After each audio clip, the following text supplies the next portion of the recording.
پچھلے دنوں میں نے پڑھا کہ جی ایک نوبیل پرائز لوریٹ ہے، اس نے کہا کہ جی کورونا کی جو ویکسین لگائے گا 2 سال میں مر جائے گا۔ استغفر اللہ، کہاں سے یہ بات آئی؟ کیا سورس ہے اس کا؟ آپ کے پاس ایک چیز ہے، یہ آپ دیکھیں سورس کیا ہے، کس نے کہی ہے، اچھی طرح جب یقین ہو جائے پھر آگے بھیجیں۔ خاص طور پہ یہ جو حدیث پاک ہے، میرے آقا نے فرمایا کہ اس نے اپنا ٹھکانہ جہنم میں بنایا جس نے بغیر تحقیق کے میری بات آگے بڑھائی۔ اس بندے نے بات کی ہے، بالکل کی ہے، وہ بندہ واقعی نوبیل پرائز لوریٹ بھی ہے، بہت بڑا سائنسدان ہے، لیکن یہ اس کی رائے ہے، یہ رائے نہیں ہے اس کی جو اس نے کہی ہے۔ اس کی رائے کیا ہے میں آپ کو بتاتا ہوں، 2 سال میں مرنے والی کوئی بات نہیں اس نے کی۔ اس نے یہ کہا ہے، غور سے سنیں گے تو آپ کو سمجھ آئے گی، انسان کے جسم میں پاور آف امیونٹی ہوتی ہے، قوت مدافعت ہوتی ہے جس سے وہ بیماریوں سے لڑتا ہے۔ آپ کے جسم میں وائٹ بلڈ سیلز ہیں، سفید خلی ہیں، یہ آپ کے جسم کی آرمی ہے۔ جب جسم میں کوئی کیڑا جاتا ہے، کوئی جراثیم جاتا ہے، یہ سفید خلی اس کو کھا کے ختم کر دیتے ہیں۔ ایک پلیٹلیٹس ہوتی ہے، جب آپ کے یہاں پہ زخم ہو جائے تو کھرن بن جاتا ہے نا، سکار کالے رنگ کا بن جاتا ہے جس کو مائیں کہتی نہ اکھاڑو، وہ مردہ پلیٹلیٹس ہوتی ہیں جو خون کی کلوٹنگ کو بڑھنے سے روکنے کے لیے جب جاتی ہے۔ یہ آپ کے جسم کی قوت مدافعت ہے، اور کورونا کے اندر سب سے بڑا رول اسی قوت مدافعت کا ہی ہے۔ جس کے اندر یہ قوت مدافعت زیادہ ہوگی وہ کورونا سے لڑ لے گا۔ کیوں بڑی بڑی عمر کے لوگ جلدی فوت ہو جاتے ہیں؟ ان کے اندر نہیں ہے اتنی قوت مدافعت، نوجوانوں میں ہوتی ہے۔ اور دیکھو، جب کسی دشمن پر حملہ کیا جائے، دشمن کو پتا سامنے سے حملہ ہو رہا ہے، وہ کیا کرے گا؟ اپنا انداز بدلے گا نا، وہ کہے گا یہاں سے تو گولی آ رہی ہے، سائڈ پہ ہو جاؤ تھوڑا سا، اوہو انہوں نے بھی اٹیک شروع کر دیا ہے، دوسری بندوق لے آؤ۔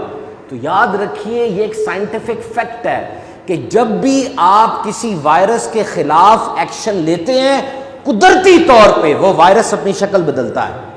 اس سے انگلش میں کہتے ہیں میوٹیشن۔ اس وائرس کو پتہ چل گیا نا کہ انہوں نے تو اب ویکسینیشن ایجاد کر لی ہے، جیسی ویکسین لگے گی وائرس اپنی شکل بدلے گا۔ وائرس کی مثال بالکل اس درخت کی طرح ہے، درخت کا تنا تو ایک ہی ہوتا ہے، لیکن جب اس کی شاخیں نکلتی ہیں ہر شاخ کی شکل رنگ الگ الگ سا ہوتا ہے۔ تو کورونا کووڈ-19 اس کی 5 میوٹیشنز آ چکی ہیں، 5 مختلف قسم کے کووڈ-19 آ چکے ہیں۔ ایک انڈین ویریئنٹ ہے، بہت خطرناک ہے پھیلنے کے لحاظ سے، ایک دن میں 4 لاکھ لوگوں کو ہو جاتا ہے۔ ایک ساؤتھ افریقہ کا ویریئنٹ ہے، ایک UK کا ویریئنٹ ہے، یہ الگ الگ ویریئنٹس ہیں۔ اس بندے نے صرف اتنا کہا ہے کہ میری رائے کے مطابق اتنی زیادہ ویکسینیشن نہیں کرنی چاہیے تھی، کیونکہ تم نے کر دی ہے، اب وائرس کو موقع مل گیا ہے مختلف انداز سے اپنے آپ کو چینج کرنے کا۔ یہ اس کی رائے ہے، وہ ایک ڈاکٹر ہے۔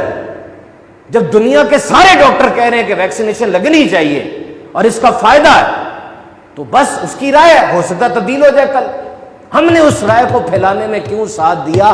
سائنس تو ہے ہی ضمنی علم، اور یہ کورونا کووڈ-19 ڈاکٹرز کا ٹاپک ہے۔